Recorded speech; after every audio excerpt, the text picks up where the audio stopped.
Object-oriented programming, or OOP, is a powerful way to write computer programs. It helps us think about problems in a way that's similar to how we see the world around us. Imagine building a house. You wouldn't start with just bricks and mortar, right? You'd have a blueprint with rooms, doors, and windows. OOP is like having a blueprint for your code, making it organized, reusable, and easier to manage. In OOP, we create objects that represent real-world entities. These objects contain both data, like the color of a car, and actions, like a car starting or stopping. This way, our code becomes more modular and easier to understand. Just like a car mechanic doesn't need to know how to build an entire engine from scratch, OOP lets us work on different parts of our program independently. OOP is especially important in languages like C#, which is widely used for building all sorts of applications, from simple mobile apps to complex web applications. By understanding OOP principles, you can write better C# code that is more efficient, scalable, and easier to maintain. This structured approach not only makes your life easier as a programmer but also improves collaboration in teams. Let's delve into the key concepts of OOP and C# and see how they work in practice. In OOP, a class is like a blueprint or a template for creating objects. Think of it as a cookie cutter. You use the same cutter to make many cookies, but each cookie is a separate object. A class defines the properties, which is data, and methods, which are actions, that an object of that class can have. For example, let's say we want to create a program that deals with cars. We can define a class called car with properties like make, model, and color. We can also define methods like start engine and apply brakes.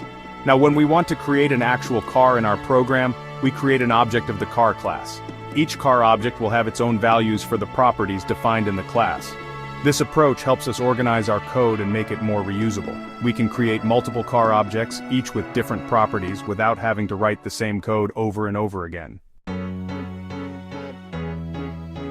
Inheritance is one of the most powerful features of OOP. It allows us to create new classes based on existing ones, inheriting their properties and methods. This promotes code reuse and reduces redundancy. Imagine we now want to create a sports car class. Instead of defining all the properties and methods of a car again, we can simply inherit from the car class. The sports car class will automatically have all the properties and methods of the car class, and we can add more specialized properties or methods like turbocharged or launch control. In this example, sports car inherits from car. This means a sports car object can do everything a car object can do, plus it has additional features specific to sports cars.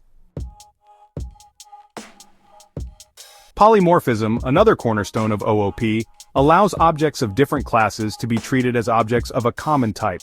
This is like having a remote control with the same buttons, play, pause, stop, that works for different devices like a TV, DVD player, etc. In C#, we achieve polymorphism through techniques like method overriding and interfaces. Method overriding allows a subclass to provide a specific implementation of a method that is already defined in its superclass. Interfaces, on the other hand, define a contract that classes can implement, ensuring they have certain methods and properties. Encapsulation is the practice of hiding the internal details of an object and exposing only necessary information. Think of it as a capsule containing medicine. You don't need to know the exact chemical composition, just how to take it. We achieve encapsulation in C# using access modifiers like public, private, and protected. This controls which parts of a class are accessible from outside the class, preventing accidental modification of data and improving code maintainability.